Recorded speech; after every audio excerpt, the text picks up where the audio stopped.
যাদের বয়স আপনার ধরেন পুরুষ মানুষ ইজিলি 70 আপ আর মহিলা মানুষ 45 to 50 আপ হলেই অবশ্যই সবার BMD বোন মিনারেল ডেনসিওমেট্রি টেস্ট করা উচিত, কারণ এটা একটা সাইলেন্ট কিলার।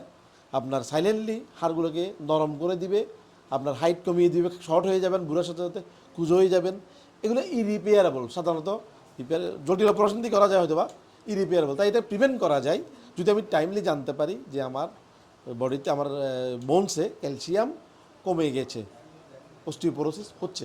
এই সাইলেন্ট রোগ থেকে যদি আমরা কিউর না করি, আর একটা যেটা হবে সেটা হলো হাড্ডি ভেঙে যাবে, মেরুদণ্ড হাড্ডি ভাঙবে, এই ফালুর হাড্ডি ভাঙবে আর এখানে হাড্ডি ভাঙবে।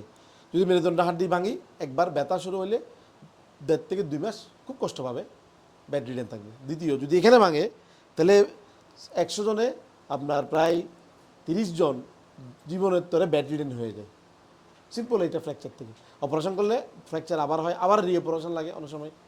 অপারেশন করে 70% ভালো হয়, 30% কি পারমানেন্টলি ব্যাডে চলে যায়। তাহলে আমরা এটা প্রিভেন্ট করতে পারি। সিম্পল এটা কি BMD টেস্ট করে, BMD বোন মিনারেল ডেনসিটি, BMD সব জায়গায় এটা হয় না, ভালো ল্যাবে হয় অথবা যে নিউক্লিয়ার সেন্টারগুলো আছে মেডিকেল কলেজগুলোতে সেখানে এটা কম পয়সায় করা হয়।